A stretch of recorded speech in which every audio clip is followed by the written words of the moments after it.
Olá pessoal, bem-vindos, bem-vindas. Mais um vídeo do canal Vida e Narrativa, que se tornou possível graças ao apoio da Vaio da Positivo.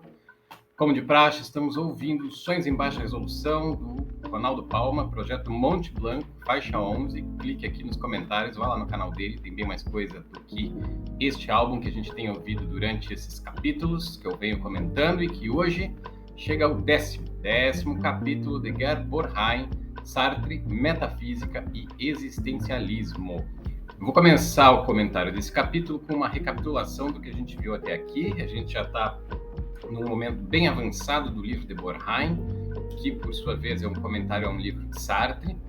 Não só a um livro de Sartre, mas as ideias presentes nesse livro de Sartre, intitulado O Ser e o Nada, né? O próprio livro de Borrheim, se você tem ali aí, se você tem acompanhado, eventualmente se serve de outras obras de Jean-Paul Sartre para elucidar as ideias de O Ser e o Nada.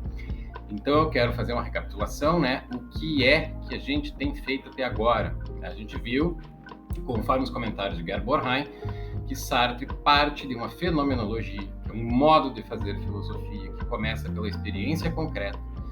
E Sartre pretende chegar ao patamar de uma ontologia, ou seja, o âmbito no qual o discurso versa sobre o ser das coisas. Que coisas? Aquelas que aparecem elucidadas pela fenomenologia. Nesse sentido, a gente viu que Sartre parte do fato básico de que temos consciência de coisas, sempre de coisas, que a consciência não se dá no vazio, e que, portanto, partindo desse fato básico, nós podemos extrair consequências ontológicas, né? A fenomenologia opera pela suspensão de todos os nossos saberes prévios, então nada que a gente pode aprender com visões científicas ou religiosas de mundo conta na hora de fazer fenomenologia e especialmente de tentar fazer uma ontologia a partir da fenomenologia. Então, se nós fizéssemos uma ontologia a partir das ciências naturais ou de uma visão religiosa de mundo, nós chegaríamos a outros resultados. Partindo desse âmbito da experiência e abordando esse âmbito da experiência com o ferramental da fenomenologia, Sartre encontra algumas coisas. A gente viu que ele encontra uma perspectiva na qual a condição humana é marcada por uma falta constitutiva, uma falta que é de ser, uma falta de identidade, e que boa parte do desejo humano, né, aliás, a raiz de todo o desejo humano, é alcançar essa identidade, essa estabilidade, esse sossego que só a posse de um ser, a posse de uma identidade pode conferir, certo? A gente também viu, né, especialmente nos vídeos mais recentes, que a consciência, precisando sempre de um objeto, o fato de que a consciência, por exigência lógica, é consciência sempre de algo, né? Esse fato institui o mundo humano, o mundo psíquico, o mundo de sentido, no qual as coisas estão nos seus lugares, conforme o nosso olhar as organiza na realidade. Porém, até agora a gente tem caminhado na direção da constituição do assim chamado ser para si, né, que é o ser humano individual. Até agora a gente não tinha visto como é que Sartre se aproxima do fenômeno do encontro entre seres humanos, porque seres humanos o tempo inteiro interagem com outros seres humanos, né? Muito mais do que lidar com objetos, coisas, entidades, né? Os seres humanos interagem entre si. E na ordem da composição, né, da constituição deste tipo muito especial de entidade, que é o ser humano, Sartre entende que foi necessário fazer todo esse percurso para que chegássemos, então, ao momento em que é necessário explicar como é possível que seres humanos interajam uns com os outros. Ou seja, o que acontece quando essas estranhas entidades, que são caracterizadas por um desejo profundamente nostálgico de recuperar uma paz que acham que um dia tiveram, a paz de descansar sob o teto de uma identidade sólida e estável, o que acontece quando eles se encontram? Essa é uma das coisas que torna Sartre mais célebre, né, na medida em que suas ideias circulam por toda parte, né? Então, uma das frases mais célebres de Sartre atribuídas a Sartre é que o inferno são os outros. E por meio dessa frase, Sartre estaria dizendo que o convívio humano é literalmente um inferno, né? Evidentemente, todos conhecemos a experiência de interações desagradáveis com outros seres humanos, né? Porém, será que a gente pode mesmo atribuir essa tese de que Sartre entende a relação entre seres humanos como um inferno? Muito cedo na minha trajetória, eu esbarrei, na época que o vídeo saiu no YouTube, no começo do YouTube, em um vídeo do professor Pedro Bertolino, no qual ele dá uma entrevista, eu vou colocar isso aqui nos comentários, em que ele enfaticamente defende que a frase "o inferno são os outros" não pode ser considerada uma frase que deve ser atribuída a Sartre, na medida em que ela é uma frase de um personagem da peça Entre Quatro Paredes, huis clos, né, em francês, pronunciada por um personagem e não pelo próprio autor. Nessa medida, sem o contexto narrativo, né, dramático do enredo da peça, a frase circula solta e mal interpretada, né? Inclusive, se vocês clicarem aqui no link que eu vou deixar nos comentários, vocês vão perceber que o professor Pedro Bertolino não era, digamos assim, muito simpático à interpretação que Gerborheim faz de Sartre, né? Não obstante, eu sou bastante simpático a ela e a gente vai caminhar com ela mais uma vez, né? Conforme as citações que eu escolhi, que estão ali nos cards no Instagram. Então, bom, a gente vai fazer mais um passeio por esses caras. Eu escolhi 5 passagens do capítulo de Gerborheim sobre o ser para outro para elucidar o que Sartre entende como a interação entre os parasis, entre os indivíduos, entre os sujeitos, entre as pessoas, né? Vejam que Sartre permanece absolutamente de forma maníaca utilizando o método fenomenológico. Por quê? Porque ele vai partir de algumas experiências muito ordinárias que nós temos, como ele vem fazendo, né? A gente viu que com a má-fé é assim, e partindo de experiências ordinárias, ele entende que seja possível elucidar estruturas que tornam possíveis essas experiências ordinárias, estruturas ontológicas, estruturas do nosso tipo de ser, né? Que é ser para si. Porém, não só ser para si.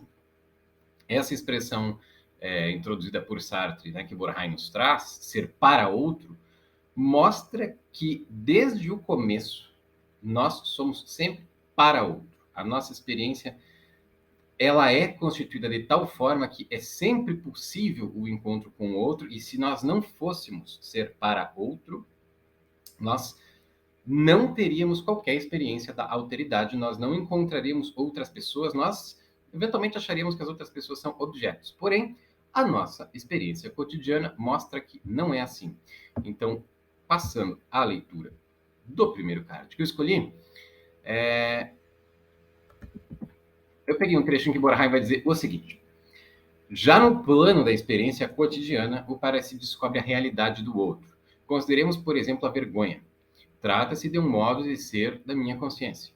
Em sua estrutura primeira, experimentamos como vergonha diante de alguém, né?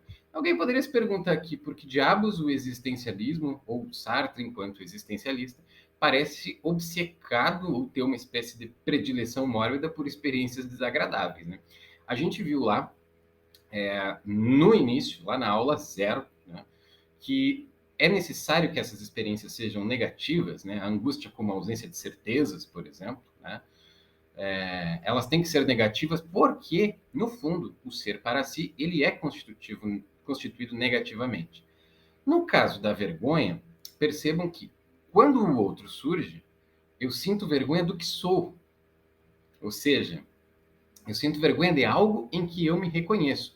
O que acontece aqui, como a gente já pode ver e vai ver agora na sequência, é que essa negatividade constitutiva da condição humana, né, dessa nossa existência individual, ela é constrangida pela entrada do outro em cena, né?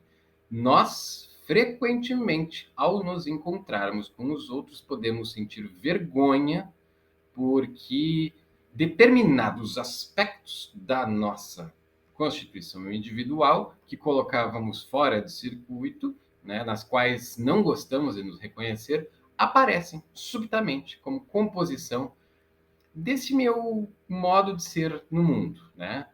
Evidentemente, no fundo, a condição humana permanece negativa, mas ao nos lançarmos no mundo por meio de ações, interagirmos com os outros, nós constituímos personas, identidades práticas, identidades sociais, identidades pessoais, e por meio delas interagimos com sentido com as outras pessoas. A gente sabe que Sartre vai achar que essa realidade social, essa realidade pessoal, ela sempre, para poder ter solidez, ela presume tudo aquilo que a gente falou lá sobre a má-fé. Ela nunca é exatamente a nossa personalidade. Porém, né, isso aqui é uma coisa que a galera da psicologia existencial conhece muito bem, há um certo recorte das nossas qualidades, dos nossos estados mais frequentes, das ações que nós passamos o visto e dizemos por essas eu me responsabilizo, etc. Há um recorte no qual eu me reconheço, né?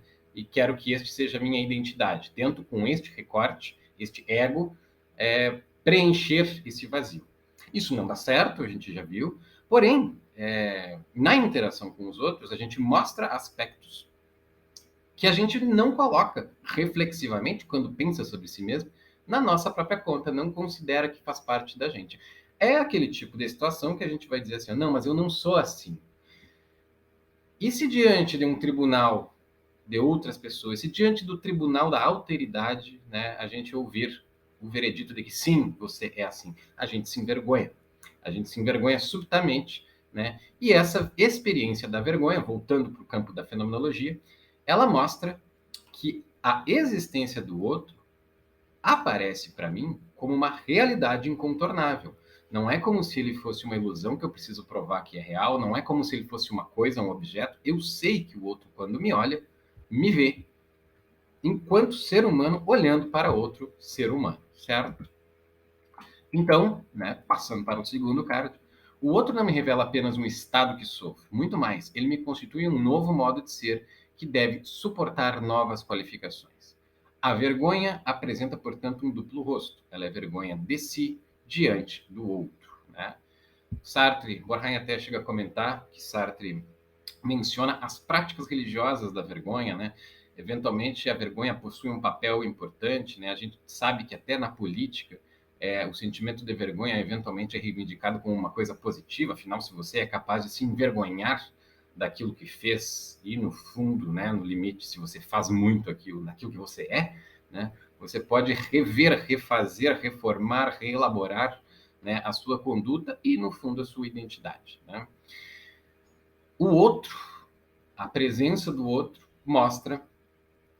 se mostra por meio da minha capacidade de sentir vergonha. A gente pode até perceber aqui, vejam só, parece que a minha capacidade de sentir vergonha de mim diante do outro é condição da realidade desse outro, né? As coisas se dão meio que imbricadas. Não é como se a minha capacidade de sentir vergonha fosse a condição exclusiva da possibilidade da aparição do outro. Existe uma imbricação. O outro existe, eu me envergonho e o outro existe. Porém, né, se vocês forem até as páginas de Eu Seria o Nada, vocês encontram um belíssimo exemplo de um indivíduo que olha, espia alguém pelo buraco de uma fechadura e de repente se sente flagrado, né? Alguém que espia se sente observado, testemunhado, espiado por sua vez, né? Então ele olha para o lado, olha para o outro e não tem ninguém. A presença do outro não é necessária para que sua realidade seja por mim reconhecida como possibilidade perpétua, né, das minhas interações nos momentos cotidianos. Então, a vergonha é diante do outro, mas ela é de mim mesmo. Ela mostra que a minha tentativa de produzir um ego com o qual eu tamparia o buraco da existência, ela está sempre em jogo. O outro, nesse sentido, me ameaça, e nesse sentido, né, a gente pode, então, se aproximar da frase dita, né, pelo personagem de Entre Quatro Paredes. Nesse sentido, o outro me atormenta como um demônio, né, que ameaça a minha integridade narcísica, como gostam de dizer os psicanalistas. O terceiro card, né? Diz Borheim. Sartre começa por manifestar sua insatisfação com as posições tradicionais. O outro sempre me aparece como um objeto que devo conhecer, e assim a questão da intersubjetividade limita-se a uma questão de conhecimento. O solipsismo seria a decorrência fatal dessas posições. Para quem não é da filosofia, solipsismo é uma palavra, né, técnica, né, que circula muito na filosofia, que significa posição filosófica na qual eu não consigo provar a existência dos outros e só posso aceitar com certeza minha própria existência. Essa posição, em grande medida, ela poderia ser atribuída à filosofia de Descartes, que, direta ou indiretamente, é uma das linhas de alimentação da perspectiva sartreana sobre o que é o sujeito humano. Então, nesse ponto, né, se a gente lembrar das meditações cartesianas, né, Descartes está diante da lareira e conclui, né, que não tem como ter certeza de que sua existência não é um sonho, de que aquele ambiente não é uma simulação criada por um deus enganador, um gênio maligno, e daí por diante. Que ele existe, ele tem certeza. Percebam, porém, que essa certeza ela não se dá tanto num campo existencial ou dramático, mas, sobretudo, num campo intelectual. Eu sei que existo. Mas eu não sei se o outro existe. Eu não tenho certeza, vai dizer Descartes nas Meditações, se aquelas pessoas que passam na minha frente não são autômatos que fingem ser seres humanos. Eu não sei o que é o outro porque eu não tenho acesso à sua intimidade e nunca terei. Nunca terei acesso a essa intimidade. Portanto, eu nunca vou poder passar um visto, né, de certeza na existência do outro. Sartre acha que essa é a maneira completamente equivocada de começar a questão da investigação sobre o outro. Né? A investigação filosófica sobre a alteridade não pode começar por uma questão de conhecimento, senão ela cai no solipsismo fatalmente. É necessário começar por um plano fenomenológico, do encontro com o outro, do encontro concreto com o outro na cotidianidade, das interações sociais e intersubjetivas. Né? Então, a querela de Sartre, nesse sentido, é com esse começo epistemológico. Sartre não está interessado em fazer uma epistemologia, por meio da qual seria possível provar a existência do outro. Nisso, ele vai dizer que Descartes tem razão, né? A epistemologia, se a gente vai fazer epistemologia, a gente vai cair nessa filosofia do eu sozinho, né? Só que ela não é um bom começo para fazer uma ontologia da existência. Né? Se você começa pela epistemologia, você não chega a lugar nenhum. Né? Esse seria o sentido último e íntimo da filosofia de Descartes. Né? Então, você começa pela fenomenologia do encontro com o outro, por meio de experiências como a vergonha, que revelam a densidade da realidade do outro, mesmo que ele não esteja presente, mesmo que eu me sinta observado e ninguém esteja me observando. Isso por si já é suficiente para mostrar como a gente está sempre preparado à espera do encontro com o outro. Então, não se trata de epistemologia. Essa fenomenologia é uma fenomenologia da vida concreta e não dos meros atos cognitivos por meio dos quais posso dizer sei que, não sei que. Muito bem, mais um card. Então, se Descartes e a filosofia husserliana também, né, em certo sentido, Sartre está tentando avançar posições do seu mestre Husserl, mas eu não vou entrar nisso aqui, né? Mas se essas filosofias que começam pela consciência sozinha terminam na consciência sozinha, terminam no solipsismo, o que outros filósofos disseram, né? Vamos colocar aqui a posição de dois autores que são sempre muito importantes para o Sartre, são mais dois que alimentam, né, a reflexão do ser e o nada, Hegel e Heidegger. Sobre Hegel, Sartre vai dizer, né, um progresso considerável, lendo mais um card, né, diz Borheim, um progresso considerável efetua Hegel quando, na fenomenologia do espírito, introduz a ideia de que o outro é mediador. Na dialética do mestre e do escravo, este afirma contra o outro o seu direito de ser uma individualidade, e, assim, o ser para outro aparece como um estágio necessário do desenvolvimento da autoconsciência. O que diabos isso significa? Em um livro chamado Fenomenologia do Espírito, Hegel vai mostrar de uma maneira completamente épica o desenvolvimento da autoconsciência, não só em nível individual, mas até em nível histórico e no limite filosófico. Né? Hegel é um dos filósofos que acha que a filosofia é, por assim dizer, o saber com S maiúsculo. Né? A filosofia com F maiúsculo é o saber com S maiúsculo, e que fundamenta do alto todos os outros saberes, organizando eles em um grande sistema dialético. Esse sistema dialético também conta um pouco da história, presume. Na verdade, ele se constitui como a história do desenvolvimento dessa consciência que, no limite, chega no saber filosófico absoluto. Em um determinado capítulo desse desenvolvimento, Hegel mostra como a consciência de si é absolutamente dependente da passagem pelo outro. Vocês lembram lá quando a gente falou do circuito da ipseidade? Para que eu tenha consciência de mim mesmo enquanto pessoa envolvida com seu projeto pessoal voltado para possibilidades, eu preciso lidar com o mundo. Eu preciso que a minha consciência passe pelo mundo, né, e volte para mim como autoconsciência, por meio dessa organização de tudo que existe num sistema de fins, né? Num sistema de finalidades, propósitos, hierarquias, etc. Né? Então, há coisas das quais eu preciso mais do que de outras, né? Eu preciso mais de livros do que de guitarras, por exemplo, para meus fins pessoais, e daí por diante. No caso do capítulo intitulado A Dialética do Senhor e do Escravo, do Mestre e do Escravo, ou como gosta um amigo meu, o professor André Cremonesi, do Senhorio e da Servidão, a gente vai ver um momento em que a consciência, para ser autoconsciência, na história do seu desenvolvimento, né, é uma história mais lógica do que fática. Hegel não está falando de acontecimentos, ele está falando de camadas de um processo do desenvolvimento da consciência. Então, a dialética do senhor e do escravo, ou do senhorio e da servidão, é o momento em que a consciência, diante de outra consciência, luta por reconhecimento, como vai dizer o Axel Honneth. Eu preciso que o outro me reconheça como sou. Quando não me reconhece, vai dizer Sartre, né? Me reconhece como eu não me reconheço, vem a vergonha, vem o mal-estar no encontro com o outro. Então, nesse jogo de forças que se estabelece sempre que duas consciências se encontram, uma vai se colocar a serviço da outra. Uma vai se objetificar para a outra.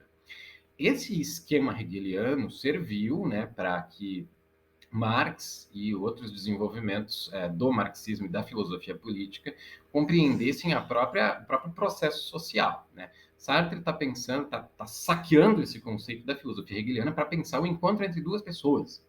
No encontro entre duas pessoas, vai haver esse jogo, né, no qual uma vai se colocar como objeto a serviço da outra, e, ironicamente, vejam só, essa que se coloca como objeto em função de trabalhar para a primeira, ela vai adquirir autoconsciência, ela vai sair, de certo modo, né, eu estou resumindo aqui de maneira completamente esquemática, mas, de certo modo, essa consciência escravizada, subjugada, que decide servir outra, ela ganha autoconsciência. Enquanto a consciência senhora frui, a consciência escravizada ou que se colocou em uma posição de servidão tem a oportunidade, a condição de ganhar autoconsciência. No Hegel, isso é uma parte do desenvolvimento da autoconsciência. Em Sartre, é assim o tempo inteiro. Havendo um encontro entre duas consciências, elas vão estabelecer esse jogo para ver quem manda e quem obedece, quem é sujeito e quem é objeto, e não tem para onde ir no esquema sartriano. A coisa vai ficar presa numa relação de sujeito e objeto, uma consciência tentando objetificar a outra, ou como a gente vai ver daqui a uns 2 vídeos, tentando se fazer objeto para a outra, certo? Então, vantagens de Hegel. Ele percebe que a consciência não se dá no vazio, que a presença da alteridade é um momento constitutivo do desenvolvimento da minha autoconsciência. Eu não tenho autoconsciência sozinho. É uma confusão categorial achar que a consciência é uma coisa que se dá solitariamente. Ela precisa da passagem pela alteridade. Abre um parênteses aqui. Quem vem da psicologia sabe muito bem, né, que do desenvolvimento infantil, passando por etapas da infância, a consciência é um processo. Ela se desenvolve, né? E ela se desenvolve, o lacaniano vai falar em estágio do espelho, e daí por diante, né? Ela se desenvolve por meio da relação com o outro, por meio da imitação com o outro, por meio da identificação com o outro. Isso é absolutamente constitutivo do desenvolvimento da consciência, né? Aqui, em Sartre, é constitutivo, mas é constitutivo enquanto conflito, né? Então, Hegel é interessante porque mostra que um sujeito não se dá no vazio, solitariamente, ele não se tira pelos cabelos de um nada de autoconsciência, não. Ele vai se desenvolvendo em jogo, em conflito com o outro. Porém, Hegel ainda estaria preso num esquema epistemológico. Consciência, o que Hegel vai chamar de consciência, é um certo saber sobre mim. E partindo da fenomenologia, Sartre não está interessado, nunca é demais frisar, neste saber sobre si próprio, porque no limite, como a gente vai ver lá nos últimos vídeos, este saber sobre si próprio, ele é sempre um saber entre aspas, né? Na medida em que eu sou nada, o que há para saber exatamente sobre esse nada íntimo e interior que me habita, né? Mas eu volto a isso, né? O ponto é que Hegel continua preso num esquema de conhecimento, né, relativamente epistemológico demais para o gosto de Sartre. Então, né, o acerto de contas, em seguida, conforme o nosso último card, é com Heidegger. O grande Heidegger, que muito influencia Sartre, segundo alguns, o Ser e o Nada é uma espécie de releitura afrancesada de Ser e Tempo, né? E em Ser e Tempo, vai dizer Heidegger, né, conforme Borheim nos oferece aqui, né, na forma de texto, a superação da perspectiva do conhecimento só se verifica com Heidegger. Finalmente, não estamos num plano da mera epistemologia, da mera gnoseologia. Nós estamos num campo, né, mais existencial, né, por meio da fenomenologia, né? A relação eu-tu passa a ser compreendida a partir do nós, do ser com, né, das situações concretas em que estamos com os outros, né? E para que estejamos com os outros em situações concretas, é necessário, vai dizer Heidegger, essa dimensão do Mitsein, do ser com, né? Então, Heidegger, assim como Hegel, percebe que o indivíduo não se dá solitariamente, que há, por assim dizer, nele uma entrada, né, um slot, no qual a alteridade está sempre, estamos sempre à espera do outro, né? Segundo Sartre, faltaria a Heidegger, porém, a explicitação do fundamento da relação intersubjetiva. Se o esforço de Heidegger orienta-se para a superação do subjetivismo, em qualquer de suas dimensões, Sartre, pelo contrário, reinstala a consideração da intersubjetividade no cogito cartesiano.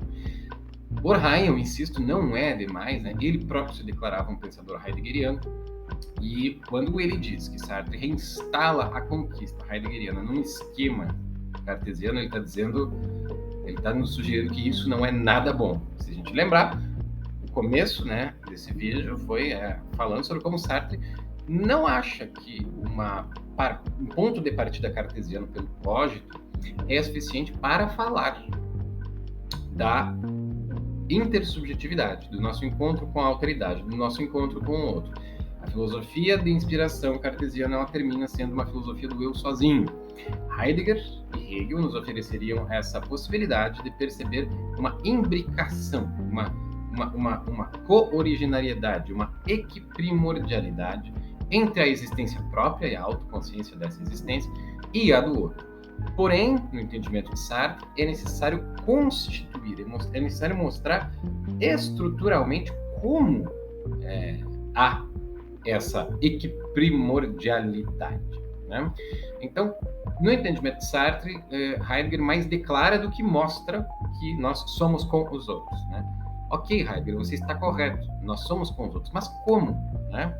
E aí, né, o Borheim está nos antecipando um tema que vai ser presente em toda a análise sartriana da intersubjetividade, em toda essa análise que vai ser sempre etiquetada com essa frase do personagem de Entre Quatro Paredes, né?